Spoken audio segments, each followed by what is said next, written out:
Bismillahirrahmanirrahim. Assalamualaikum warahmatullahi wabarakatuh. Waalaikumsalam warahmatullahi wabarakatuh. Innal hamdalillah nahmaduhu wa nasta'inuhu wa nastaghfiruh wa na'udzu billahi min syururi anfusina wa min sayyiati a'malina. May yahdihillahu fala mudhillalah wa may yudlil fala hadiyalah. Wa asyhadu an la ilaha illallah wahdahu la syarikalah wa asyhadu anna Muhammadan abduhu wa rasuluh. Allahumma shalli wa sallim ala nabiyyina Muhammad wa ala alihi wa ashabihi wa man tabi'ahum bi ihsanin ila yaumiddin, amma ba'd. Hadirin wal hadirat, seluruh dewan pimpinan Khairul Ummah, Ustadz, Ustadzah, dan seluruh staf Khairul Ummah yang dimulakan oleh Allah Subhanahu wa Ta'ala, serta kaum muslimin dan muslimat dimanapun berada. Syukur alhamdulillah, di siang hari yang cerah ini di bulan suci Ramadan kita dipertemukan oleh Allah Subhanahu wa Ta'ala. Mudah-mudahan dalam kondisi sehat walafiat, dalam kondisi kita masih tetap bersemangat untuk bisa menunaikan ibadah puasa sampai akhir Ramadan nanti. Amin ya rabbal alamin. Di hari ini insyaallah kita akan menyampaikan jamaah sekalian amanah yang diberikan kepada saya, membahas ayat-ayat tentang tazkiyatun nufus, yaitu pensucian jiwa. Ayat yang kita ambil jamaah sekalian, landasannya atau titik pertolaknya jamaah sekalian tentang tazkiyatun nufus, yaitu dalam surah Asy-Syams, ya, di antaranya di ayat yang ke-9 dan 10, ya, di mana Allah Subhanahu wa taala berfirman, a'udzubillahi minasyaitonir rajim, qad aflaha, sungguh beruntunglah, man zakkaha, orang yang mensucikan jiwanya. Qad aflaha, sungguh beruntunglah, man zakkaha, orang yang mensucikan jiwanya. Wa qad khaba, dan sungguh merugilah, man dassaha, orang yang mengotori jiwanya. Di sini jelas Allah Subhanahu wa taala berfirman bahwasanya orang yang mensucikan jiwanya termasuk sifat orang yang beruntung, dan orang yang mengotori jiwanya dia merugi. Kemudian satu lagi dalam surah Asy-Syu'ara, ya jemaah sekalian, ayat 88 sampai 89, Allah berfirman, yauma la yanfa'u malu wala banun, pada hari tidak bermanfaat harta maupun anak-anak, illa man atallaha biqalbin salim, kecuali siapa yang datang kepada Allah dengan hati yang selamat. Maksudnya nanti di akhirat harta anak-anak tidak berguna kecuali orang yang membawa hati yang salim. Inilah bahasan kita jamaah sekalian, yang insyaallah di sini saya hanya menyederhanakan, ya, dari tulisan para ulama, ya. Saya tadi lihat-lihat, ya, kitab tentang hal ini, menemukan dua kitab yang sangat bagus, ya, menurut saya jamaah sekalian. Insyaallah kita bahas salah satu dari kitab tersebut yang berjudul Asyru Qawaid fi Tazkiyatin Nafs, 10 kaedah dalam pensucian jiwa.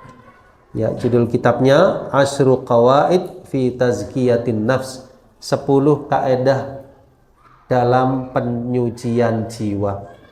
Ya, buku ini karya Syekh, ya, Profesor Dr. Syekh Abdul Razak Ibnu Abdul Muhsin Al-Badr, ya, Masya Allah, beliau seorang ulama yang terkenal yang masih hidup di masa sekarang, dan beliau saking tawaduknya sama sekalian itu tidak pernah mencantumkan gelar di depan nama beliau. Ini kita perhatikan namanya langsung, ya, Abdul Razak, ya, padahal beliau bergelar yang sangat luar biasa, tapi saking tawaduknya nggak pernah mencantumkannya. Hafidhahullah ta'ala. Baik, beliau punya banyak kitab, ya, salah satunya kitab yang akan kita bahas ini. Baik, dengan memohon pertolongan kepada Allah Subhanahu wa taala, kita buka, ya, kitab ini halaman demi halaman, ya jemaah sekalian. Baik, ini cetakan pertamanya tahun 2018. Ya, mungkin sekarang sudah cetakan kesekian, ya. Dan saya dapatnya di cetakan yang pertama dari filenya. Nah, Baik. Baik, bismillahirrahmanirrahim. Ya, di sini jamaah sekalian, beliau menyampaikan sebuah mukaddimah. Ya, beliau memuji Allah Subhanahu wa taala, bersolawat kepada Nabi sallallahu alaihi wasallam. Ya, ini supaya lebih barokah. Ya. Jadi mengawali apapun dengan bismillah, lalu bertahmid, memuji Allah Subhanahu wa taala, lalu bersolawat kepada Nabi sallallahu alaihi wasallam.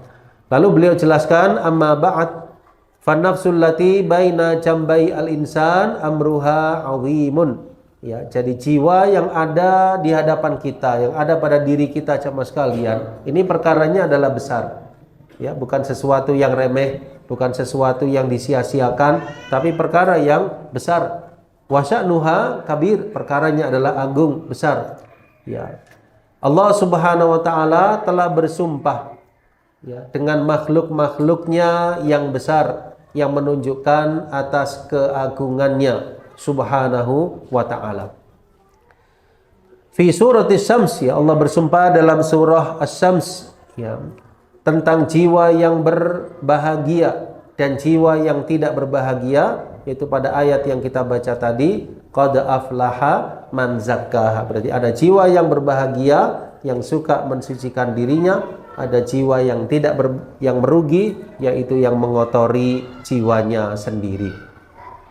Nah, kata beliau jamaah sekalian, qad aflaha man zakkaha, ya. Zakkaha, mensucikan jiwanya. Ya, jadi asal dari kata zakat, zakat jamaah sekalian itu adalah aziyada fil khair, tambahan dalam kebajikan. Ya, yang dimaksudkan dalam ayat ini yaitu siapa? Orang yang sa'a fi tazkiyati nafsihi, ya, dia berusaha untuk mentazkiyah jiwanya, mensucikan jiwanya. Ya, bukan untuk memamerkan dirinya sebagai orang yang demikian tidak, tapi dia berusaha untuk membersihkan, mentazkiyah, memurnikan dirinya, jiwanya dari apa-apa yang sifatnya dosa maupun kemaksiatan, mengisinya dengan kebaikan, memperbaikinya, wasumuwiha, meninggikannya. Saya ulangi, ya, orang yang berusaha mensucikan jiwanya, memperbaikinya, meninggikannya dengan cara apa? Yang pertama, al-istikthar minat ta'at wal khairat, memperbanyak ketaatan, memperbanyak kebajikan. Yang kedua, wal ibti'at anis surur, ya, menjauhi dari keburukan-keburukan, dosa dan kemaksiatan. Ya, orang yang demikian tahaqqaqa falahuhu, pasti insyaallah akan terrealisasi keberuntungan dan kebahagiaannya. Nah, sebaliknya di ayat yang selanjutnya, wa qad khaba man dassaha, dan sungguh merugilah orang yang mengotori jiwanya. Di sini ada kata dassaha. Dassaha, ya, di situ ada asal katanya sama sekalian, atau lebih tepatnya apa? Masdarnya adalah at-tadsiyah. Ya, at-tadsiyah. Tadsiyah itu adalah ikhfa. Ikhfa itu artinya menyamarkan, menyembunyikan. Berarti orang tersebut dalam keadaan bermaksiat, menyembunyikan di dalam dirinya al-karimah, kemuliaan. Dia sembunyikan, dia jauhkan, dia isi dengan apa? Al-atham, dosa dan kemaksiatan. Wa tamaroha birradha'il wal khosais, dia jauhkan, dia sembunyikan kemuliaan dalam hatinya itu, dia isi dengan radha'il. Ya, radha'il itu kehinaan-kehinaan, keburukan, dosa dan kemaksiatan. Wa qama'aha wa ahlakaha bi fi'il uyub, dia lakukan segala macam aib-aib yang tidak layak seorang mukmin melakukannya, dia melakukannya, sehingga jiwanya menjadi apa? Dani'ah, ya, rendah.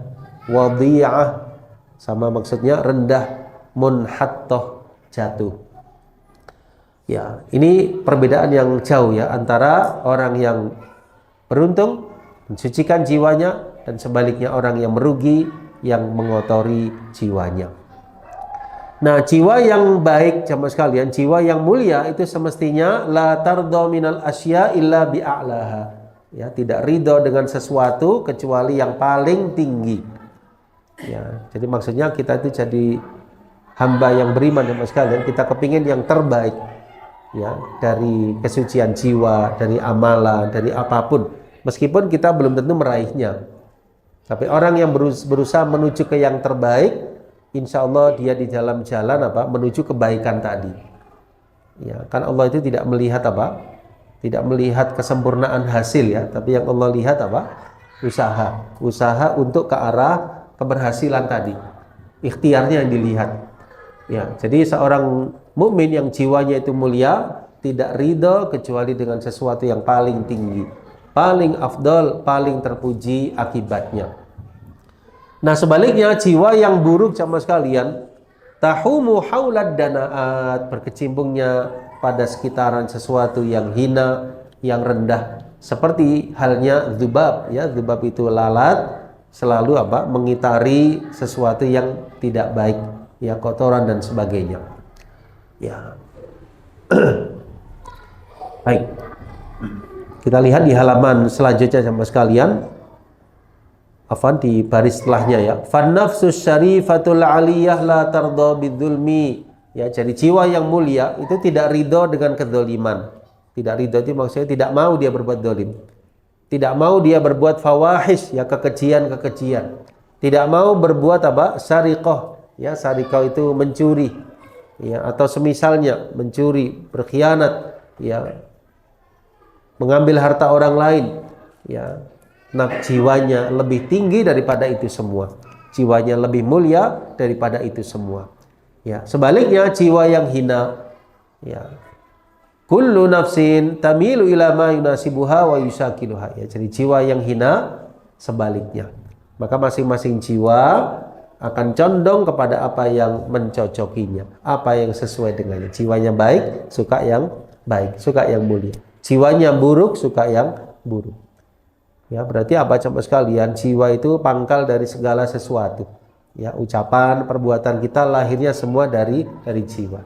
Jiwanya mulia, insya Allah keluar ucapan yang baik, perilaku yang baik, amaliyah yang solih, dan sebaliknya jiwa yang buruk mencerminkan hal-hal yang tidak baik. Baik.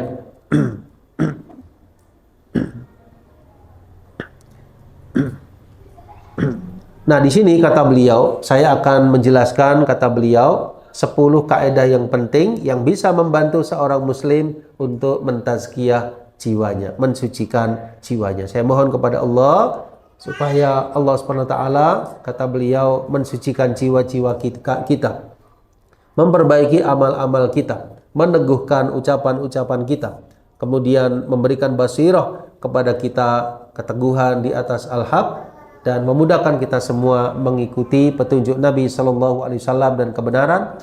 Dan semoga Allah memberi hidayah kepada kita, kepada akhlak dan amal yang terbaik, menjauhkan dari kita hal-hal yang buruk. Wa sallallahu ala nabiyyina Muhammad wa ala alihi wa sahbihi wasallam.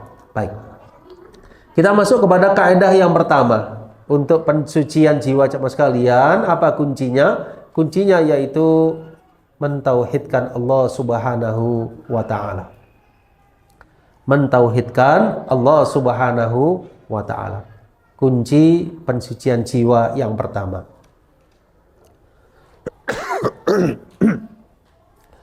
Ya. Kenapa kok tauhid jemaah sekalian? Karena tauhid itu kata beliau huwal ghayah, dialah tujuan. Kenapa kita kok diciptakan di alam dunia ini? Perhatikan firman Allah dalam surah Az-Zariyat, a'udzubillahi minasyaitonirrajim, wa ma khalaqtul jinna wal insa illa liya'budun. Ya, dan tidaklah aku menciptakan jin dan manusia kecuali agar mereka menyembah kepadaku, agar beribadah kepadaku. Sehingga tauhid merupakan asal untuk pensucian seorang hamba terhadap jiwanya. Aslu ma tazku bihi an-nufus. Ya, asal yang dengannya jiwa itu tersucikan dengannya. Tauhid kepada Allah Subhanahu wa ta'ala. Dan ayat-ayat yang lainnya banyak sekali. Ya, sehingga ketika Nabi SAW memerintahkan ya, lebih tepatnya mengutus ya sahabat Mu'ad ke negeri Yaman radhiyallahu an. Pertama kali yang disuruh Mu'ad itu apa? Falyakun awwala ma tad'uuhum ilaihi ayyuwahidullah.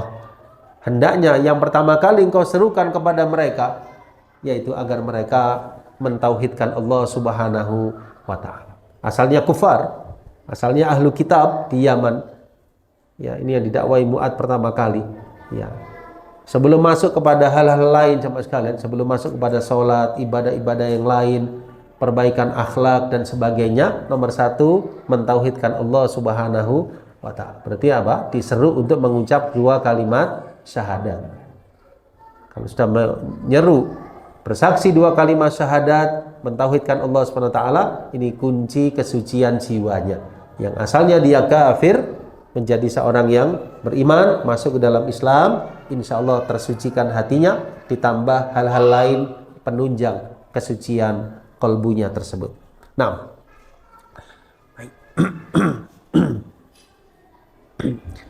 ya, waqad tawa'adallahu subhanahu alladzina la yuzakkuna anfusahum bitauhidi wal iman bil adzabis syadid yaumal qiyamah. Ya, jadi Allah Subhanahu wa taala memberikan ancaman mereka yang tidak mensucikan jiwanya dengan tauhid, mereka yang tidak mensucikan jiwanya dengan iman, yaitu mereka akan mendapatkan azab yang pedih di akhirat kelak.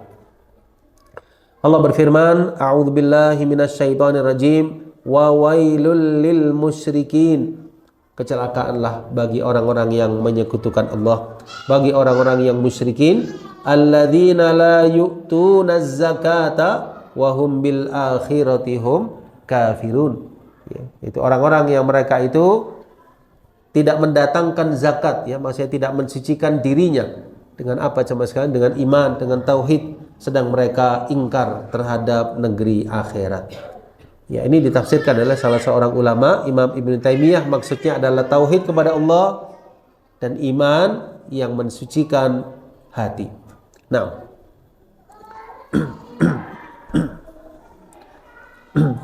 nah sebaliknya, sebagaimana tauhid sama sekalian mensucikan jiwa, maka syirik itu bisa menodai hati. Ya. Fa inna syirka huwa asyaddu ma yudannisun nufus. Ya, jadi yang paling bisa menodai hati sebelum dosa-dosa yang lain, syirik yang pertama. Bisa menodai hati seorang hamba, mengeruhkannya, menjadikan hitamnya hati. Bahkan ya, syirik ini bisa menghapuskan seluruh amal-amal, ya, seperti yang kita fahami bersama. Nah, ya, kesimpulannya tauhid mensucikan jiwa dan syirik menodai jiwa. Fala zakata lin nafsi illa bitahqiqi tauhid, ya, sehingga tidak ada zakat bagi jiwa, kesucian bagi jiwa kecuali yang pertama dengan merealisasikan tauhid kepada Allah Subhanahu wa taala, dan yang kedua membersihkannya dari segala macam bentuk kesyirikan. Ya, tauhid perlu dikuatkan, ditanamkan, difahami dengan baik. Syirik perlu untuk dijauhi, ditinggalkan, dibersihkan hati kita daripadanya, dijauhkan dari segala macam bentuk kesyirikan kepada Allah Subhanahu wa taala. Apa syirik itu, sahabat sekalian? Sebagaimana dalam hadis Nabi sallallahu alaihi wasallam, ya, yaitu engkau menyembah selain Allah padahal Dia yang menciptakanmu. Engkau menyembah selain Allah Subhanahu wa taala padahal Dia yang menciptakan dirimu. Artinya seseorang menyekutukan Allah, ini kesyirikan yang nyata. Baik, ini kaidah yang pertama, sahabat sekalian. Kita masuk kepada kaidah yang kedua. Untuk pensucian hati setelah tauhid, yang kedua adalah banyak berdoa. Banyak berdoa kepada Allah Subhanahu wa taala. Kata beliau, ad-du'a miftahu zakatin nufus. Doa itu kunci bersihnya jiwa. Doa kunci bersihnya jiwa.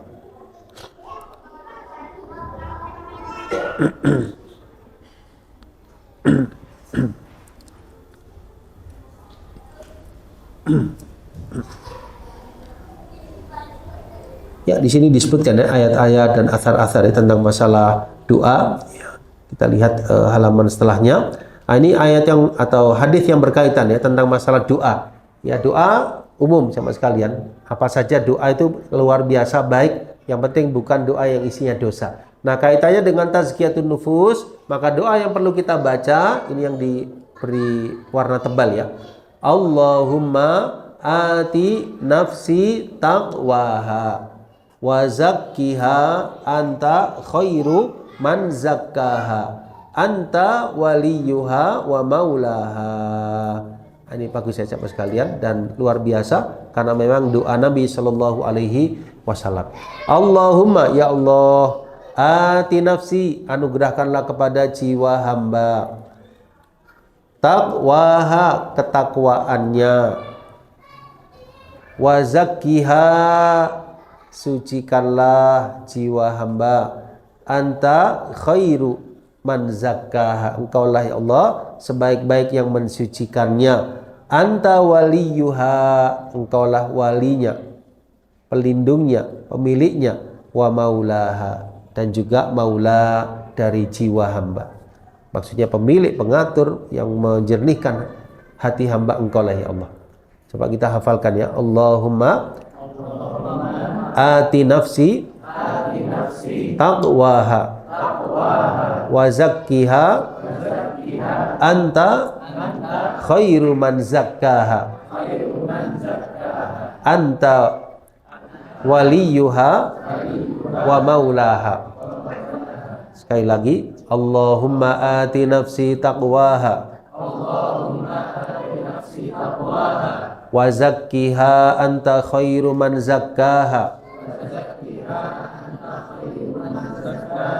anta waliyuha wa maulaha. Sekali lagi, Allahumma ati nafsi taqwaha wa zakkiha anta khairu man zakkaha anta waliyuha wa maulaha.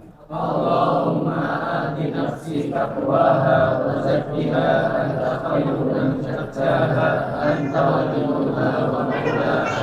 Ya, insyaallah ini sangat bermanfaat ya, doa untuk tazkiyatun nufus dari Nabi Sallallahu Alaihi Wasallam. Nah, doa ini mengisyaratkan jamaah sekalian ya, bahwasanya tazkiyatun nufus itu Allah lah yang mengaturnya. Maksudnya itu bisanya hati menjadi jiwa yang bersih, Allah yang menghendaki. Dimudahkannya adalah di tangan Allah Subhanahu wa taala yang Maha mengetahui perkara yang ghaib, alamul ghuyub. Ya. Orang berusaha kalau tidak dimudahkan tidak bisa. Maka di sini pentingnya apa? Doa kepada Allah Subhanahu wa taala supaya hatinya dibersihkan, dijadikan menjadi hati yang salim, menjadi hati yang penuh dengan kebajikan. Doa yang lain jamaah sekalian, insyaallah ini yang lebih sering diucapkan ya, yaitu sabda Nabi Shallallahu Alaihi Wasallam, ya muqallibal qulub tsabbit qalbi ala dinik. Wahai muqallib yang membolak-balikkan al-qulub, hati-hati, karena hati itu berbolak-balik. Yang membolak-balikkan hati Allah Subhanahu wa ta'ala. Ya, orang tadinya ingkar bisa iman dan sebaliknya. Orang tadinya tidak taat bisa taat dan sebaliknya. Siapa yang bolak-balikkan hati? Allah Subhanahu wa ta'ala. Maka kita mohon tsabbit qalbi ala dinika. Disukun ala dinik, teguhkanlah hatiku untuk selalu di atas agamamu. Dalam riwayat yang lain, ya musarrifal qulub, wahai zat yang memolang-malingkan hati, sarrif qulubana atau sarrif qalbi ila ta'atik, palingkan hatiku untuk selalu taat kepadamu. Famata ijtama 'alal 'abdi qalbuhu wa sadaqat daruratuhu wa faqatuhu wa qawiya raja'uhu ya wa lam yata'ajjal al-ijabah wa taharrul awqatil fadila fala yakad yuraddu du'a'uhu. Ini ya kunci doa jemaah sekalian. Ketika seorang hamba itu mengumpulkan hatinya, kebutuhannya maksimal dalam berdoa, dia tampakkan kebutuhannya besar, harapannya tidak tergesa-gesa dalam doanya, dia mencari waktu yang fadilah, maka doanya hampir-hampir tidak tertolak. Saya ulangi, seorang hamba yang mengumpulkan hatinya, dia tampakkan kebutuhannya Maksudnya apa? Kebutuhannya. Kan ada orang itu yang misalnya meminta tapi tidak menunjukkan kebutuhannya. Ini meminta, berdoa tapi menunjukkan apa? Butuhnya. Butuhnya kepada Allah Subhanahu wa taala. Misalnya begini, misalnya ada seorang raja yang punya kekuasaan. Kemudian ada orang datang lalu menyampaikan, "Wahai raja, aku butuh ini." Lalu dia pulang. Yang satu lagi, "Wahai raja, keadaanku demikian, aku sangat butuh sekali, tolong saya demikian." Kira-kira raja lebih yang mana? Pertama apa yang kedua? Yang kedua, karena dia lebih menampakkan apa? Kebutuhannya. Raja lebih apa? Iba kepada orang yang kedua. Nah, Allah Subhanahu wa taala tentu tidak dimisalkan ya. Allah Subhanahu wa taala akan lebih mengijabah doa hambanya yang lebih merasa butuh akan terkabulnya doanya. Berarti tidak semata-mata di lisan, tapi dia juga kepingin doanya dikabulkan. Ya, ibaratnya itu apa sama sekalian? Seperti orang yang hampir tenggelam. Lalu dia memegang seonggok kayu. Ya, itu dia hampir tenggelam, takut kepada Allah, berdoa, "Ya Allah, selamatkan, selamatkan." Seperti ini ibaratnya orang tersebut butuhnya terhadap doanya itu, insya Allah ini sangat merupakan kunci dalam berdoa. Tidak semata-mata lisan, hatinya ingin sekali dikabulkan. Yang ketiga, wa qawiya raja'uhu, harapannya kuat. Harapannya kuat ya. Berarti dia berdoanya bukan apa? Bukan dengan tanpa harapan ya, tapi harapannya kuat untuk dikabulkan. Harapannya apa? Kuat untuk dikabulkan. Walam yata'ajjal al-ijabah, yang keempat, dia tidak tergesa-gesa terkabulnya doa. Ya, maksudnya itu ada orang yang berdoa belum terkabul lalu dia nggak berdoa. Nah, ini musta'jil ya, tergesa-gesa. Orang yang tidak tergesa-gesa itu walaupun belum terkabul dia masih berdoa. Terus berdoa husnudzan kepada Allah Subhanahu wa taala. Tidak tergesa-gesa terkabulnya doa, dia kepingin cepat sekali. Tapi ketika belum ada hasil, belum ada apa? Ijabatu doa, dia terus berdoa kepada Allah Subhanahu wa taala. Kemudian yang kelima, taharra al-awqat al-fadilah. Dia mencari waktu-waktu yang fadilah, yang utama.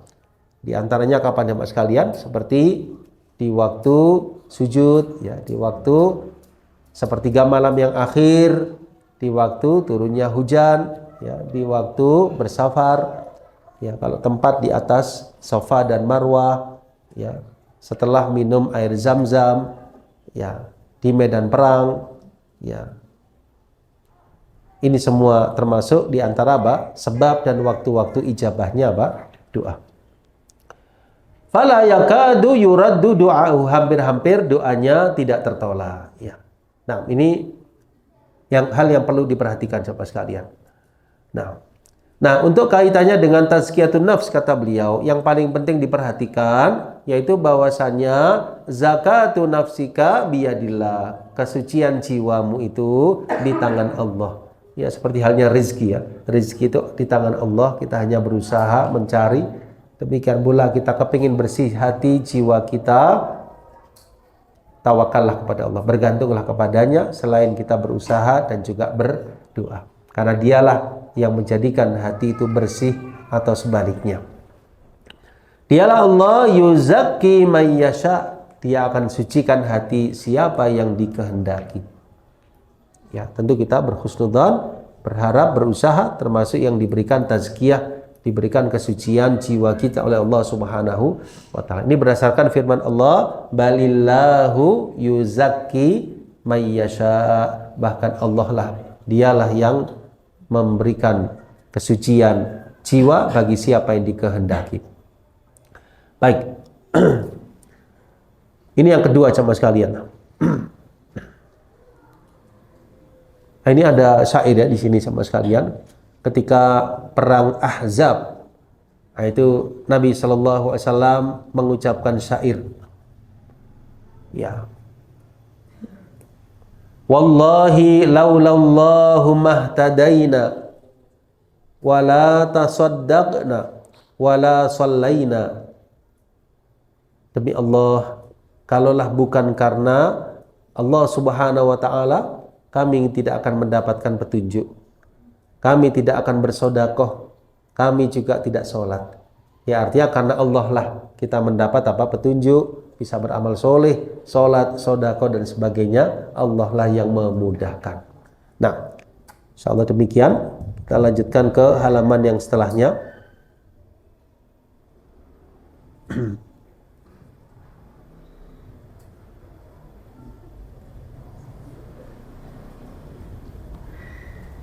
Keluar dari biru sebentar.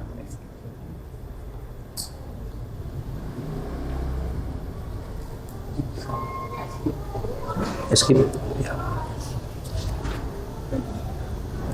Kalau saya skip ya, klik sembarang tempat ya. Baik, Masya Allah, saya kelahiran ya, barakallahu fikum. Ya, jadi hidayah, al-iman, kebajikan semua adalah Allah lah yang memudahkannya. Nah, insyaallah ini yang kedua ya, jamaah sekalian. Kita masuk kepada yang ketiga. Di sini kita ringkaskan ya dari apa yang beliau sampaikan. Kaidah yang ketiga, dekat dengan Al-Qur'anul Karim. Ya, kalau letterletnya di sini Al-Qur'anul Karim manba'ut tazkiyah wa ma'i wa fathah di sini ya. Ma'inuha ya. Jadi Al-Qur'anul Karim itu adalah mambaknya tazkiyah. Jadi sumbernya tazkiyah dan juga apa? Ma'inuha. Ma'in itu maksudnya tempat pertolongan untuk tazkiyah tersebut adalah dengan Al-Qur'anul Karim. Ya, dari kata a'ana yu'inu. Ya, kalau mu'in kan memberikan apa? Pertolongan, bantuan. Ya, ma'in di sini tempatnya, tempat untuk tazkiyah tersebut adalah dengan Al-Qur'anul Karim. Berarti dengan kata lain apa jemaah sekalian? Lebih dekat dengan Al-Qur'anul Karim, interaksi kita insya Allah lebih memudahkan tersucikannya hati kita. Baik, landasannya firman Allah Subhanahu wa taala ya. A'udzu billahi minasyaitonir rajim. Laqad manallahu 'alal mu'minina idz ba'atsa fihim rasulan min anfusihim yatlu 'alaihim ayatihi wa yuzakkihim wa yu'allimuhumul kitaba wal hikmah. Ya, sungguh Allah telah memberikan nikmat kepada orang-orang yang beriman ketika Allah utus pada mereka seorang rasul dari diri mereka sendiri. Ya, maksudnya Allah mengutus para nabi dan rasul itu sama sekalian biasanya dari mereka sendiri, bukan orang asing. Ya, misalnya dakwah Nabi kita Muhammad SAW kepada seluruh manusia, tapi pertama di mana? Di Mekah. Nah, maka beliau berasal dari warga Mekah. Allah mengutus Nabi Nuh, Nabi Hud mesti dari daerah situ sendiri. Supaya apa? Supaya tidak ada alasan menolak. Jadi mereka tahu dari asal awalnya, lahirnya, kecilnya, tahu semua. Kalau ada orang asing kan mungkin mereka mengatakan, "Siapa Anda? Kami nggak kenal." Bisa seperti itu. Tapi para nabi dan rasul Allah sengaja dari diri mereka sendiri, min anfusihim, supaya tidak ada alasan mereka untuk menentang dakwah para nabi dan rasul tadi. Yang mana tugas para nabi dan rasul? Di antaranya Nabi kita Muhammad SAW membacakan kepada mereka ayat-ayat Allah, mentazkiyah mereka, mensucikan jiwa mereka. Yang ketiga mengajarkan Alkitab yaitu Al-Quran dan juga Al-Hikmah. Maka di sini yang paling bisa mensucikan jiwa adalah Al-Quranul Karim setelah tauhid dan berdoa kepada Allah Subhanahu wa taala. Ya, dijelaskan jemaah sekalian.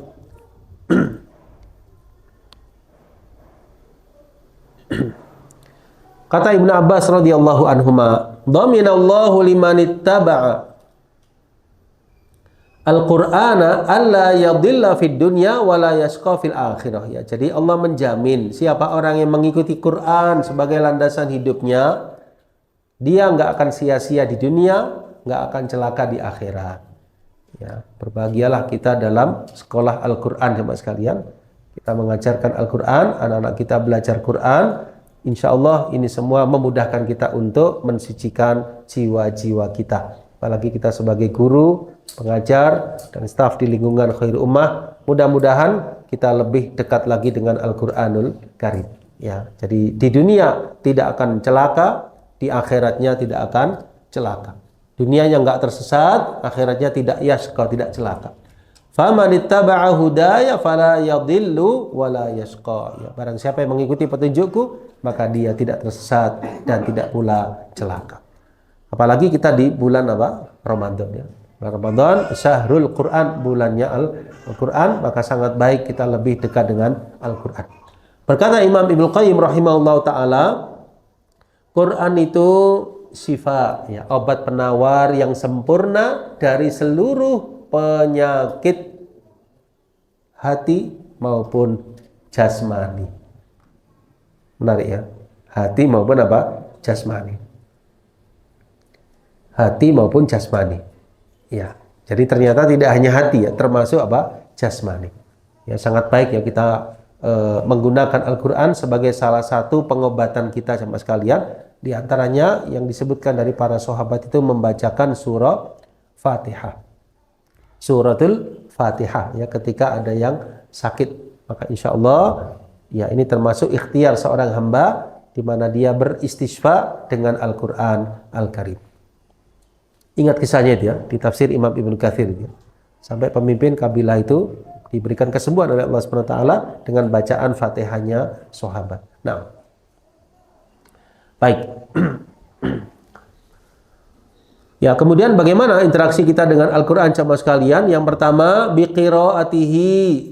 Ya, mungkin sebelum masuk qiraatihi ya kita bisa tambahkan dengan mengimaninya. Yang kedua, qiraatihi, membacanya. Yang ketiga, hifdhihi, menghafalnya. Yang keempat, fahmihi, memahaminya. Wa tadabburihi, dan mentadabburinya. Yang kelima, wal amal bihi, mengamalkannya. Boleh tambah satu lagi, mendakwahkannya.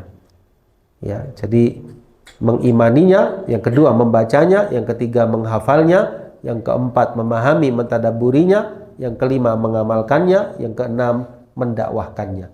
Ya, mendakwahkan menyampaikan ya. Balighu anni walau ayah, sampaikan dariku walaupun satu ayat.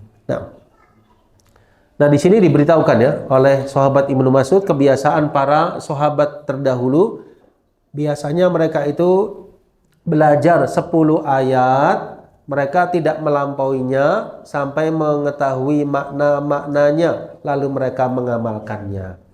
Masya Allah, luar biasa ya. 10 ayat difahami, kemudian diamalkan, baru nambah 10 ayat berikutnya. Ya, berarti ada apa? Tahapan-tahapan di dalam pemahaman dan tadabbur terhadap ayat suci Al-Quranul Karim.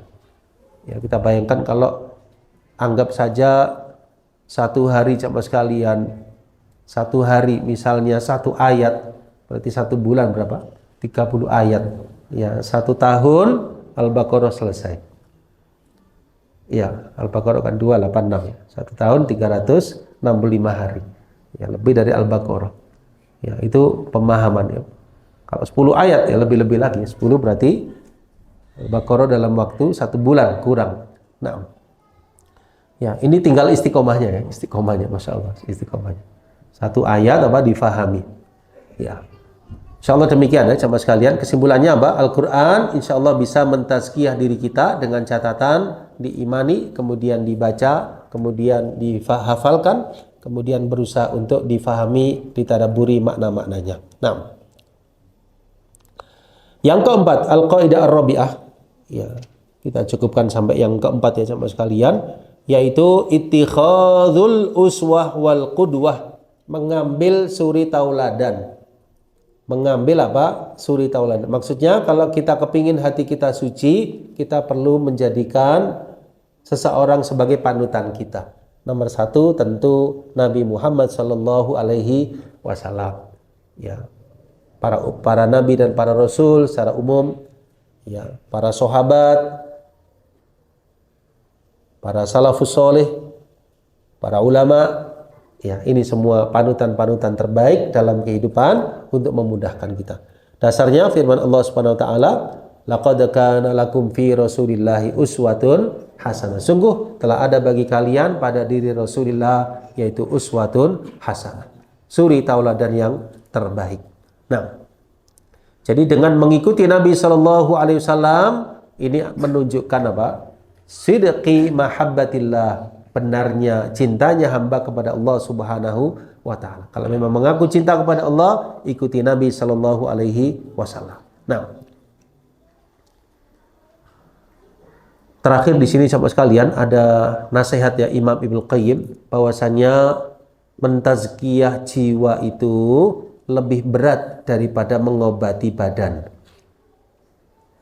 Faman zakka nafsahu birriyadhah, siapa orang yang mensucikan jiwanya dengan riyadhah, ya latihan-latihan jiwa, wal mujahadah, kesungguhan-kesungguhan dalam beramal, wal khalwah, menyendiri dalam ibadah, tafakkur, muhasabah, ya allati lam yaji biha ar-rusul huwa kal marid alladhi yu'alij nafsahu bi ra'yihi wa aina yaqa ra'yuhu min ma'rifati at-tabib. Coba saya ulangi, tazkiyatun nufus as'abu min ilajil abdan wa asyad. Faman zakka nafsahu bir riyad wal mujahada wal khalwa allati lam yaji biha ar-rusul huwa kal marid alladhi yu'alij nafsahu bi ra'yihi. Ya, jadi di sini beliau menyoroti orang yang mensucikan jiwanya tapi tidak dengan cara yang tepat, tidak dengan cara yang diajarkan dalam agama, maka seperti halnya orang yang sakit sama sekalian yang mengobati dirinya dengan apa? Bira'yihi, dengan pendapatnya sendiri.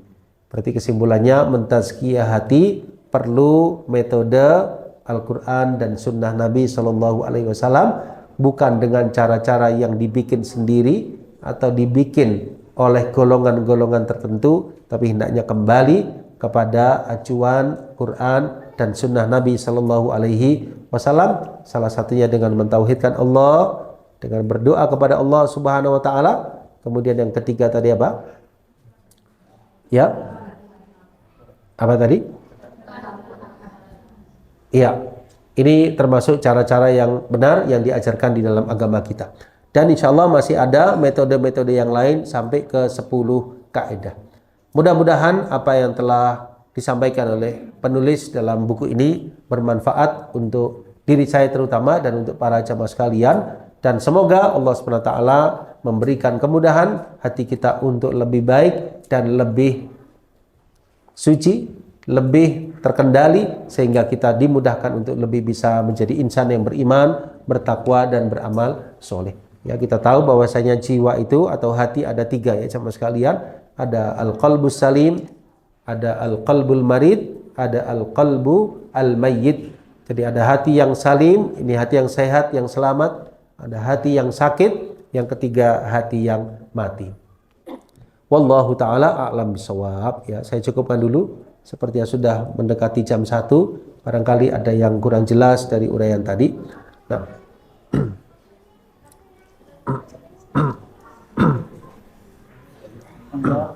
Ustazah yang ini tidak bertanya, silahkan. Dari Ustazah, monggo sinten? Ustazah Nuni. Oh, Ustazah Nuni. Monggo Ustazah Nuni mungkin bisa maju ke soft pertama gitu. Maaf, bukan soft pertama, maksudnya barisan pertama. Supaya lebih terdengar. Assalamualaikum warahmatullahi wabarakatuh. Waalaikumsalam warahmatullahi wabarakatuh. Mau menanyakan kaitannya yang dengan apa tuh sulit tolak dan nggak bisa dengan kaitannya Al-Quran.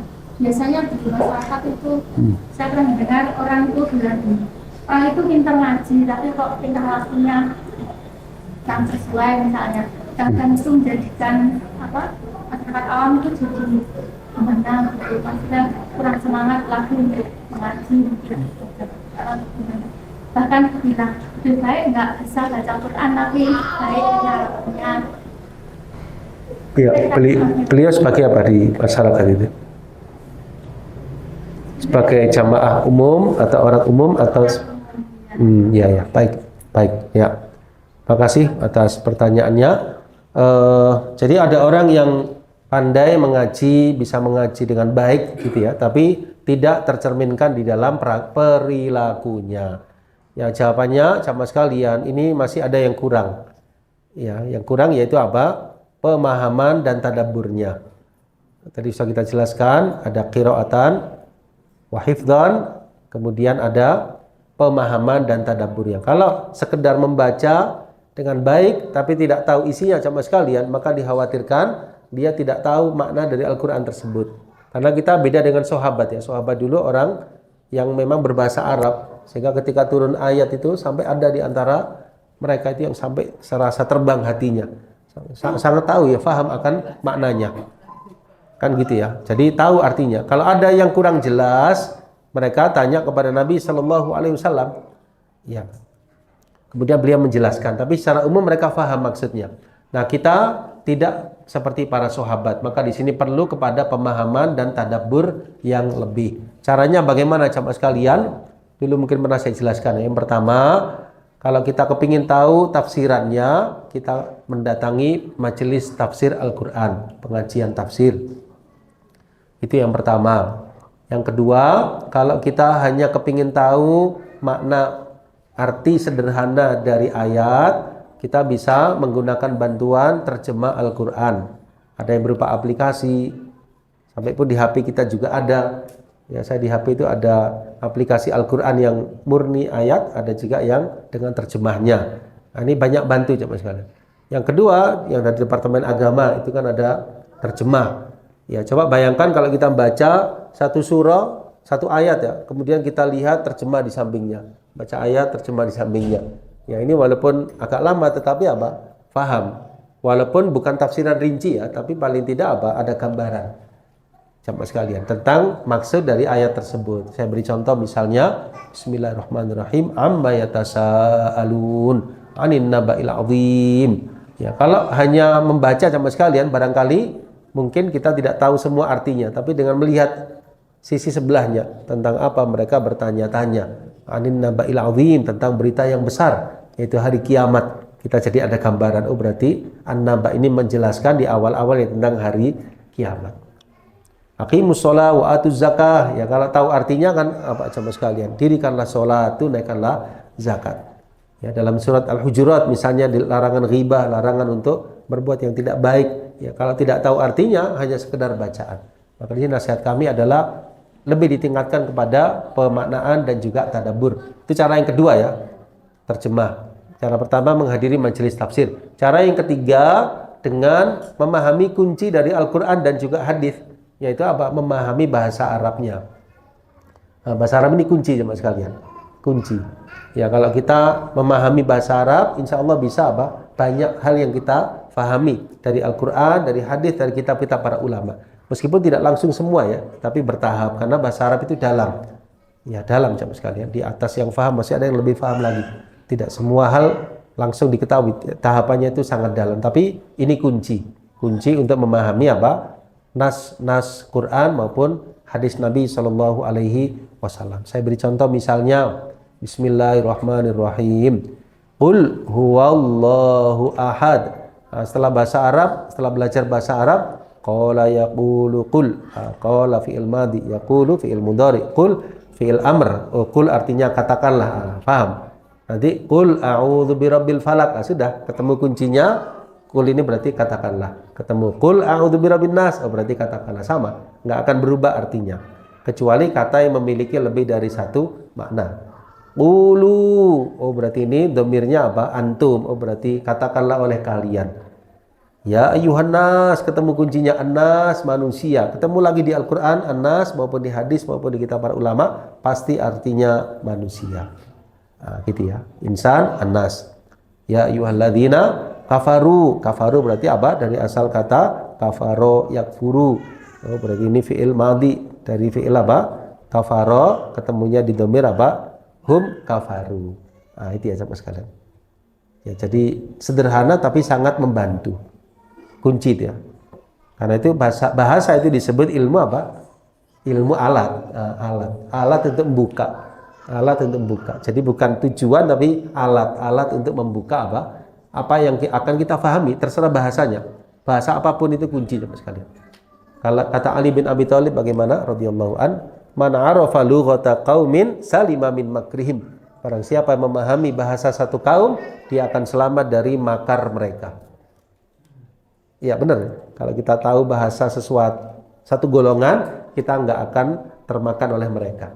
Maka perlu kunci ya. Nomor satu bahasa Arab sahabat sekalian. Nomor dua bahasa nasional kita Indonesia, nomor 3 bahasa Inggris, nomor 4 bahasa Jawa. Betul ya? Kelima bahasa Madura ya, Masya Allah. Iya, Masya Allah, benar sekali. Ya. Masya Allah, Masya Allah. Demikian insya Allah Ustazah. Nah, satu lagi ya tentang anggapan bahwasanya, oh kalau demikian berarti masyarakat tersebut menganggap wah percuma ininya. Tidak. Kadang-kadang masyarakat itu menganggap sesuatu dan menilai sendiri. Wah percuma ini pakai jilbab tapi begini. Akhirnya daripada pakai jilbab mendingan saya seperti ini. Dia istilahnya mengukur dari satu hal digeneralkan. Ya, yang benar jamaah sekalian, yang benar adalah membaca Al-Quran penting, membaca baik dan benar penting, perilakunya harus juga tercermin dengan Al-Quran. Menutup aurat bagi seorang wanita sangat penting, perintah Allah sami'na wa ta'na. Perilaku dan hal lainnya adalah juga mestinya tercerminkan dengan hal tersebut. Gitu ya, demikian. Ya, insya Allah mudah-mudahan tersampaikan ya ke beliaunya supaya tidak dijadikan sebagai acuan bagi orang-orang yang mungkin dengan itu menjauh. Gitu ya sama sekalian. Baik. Satu penanya lagi, terakhir.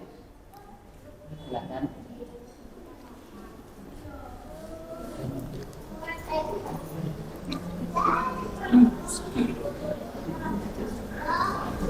Atau yang terakhir, jika berkenan Ustaz Latif yang memberikan pertanyaan kepada Masya Allah. Iya. Saya bertanya ya. Masya Allah. Bismillahirrahmanirrahim. Ya.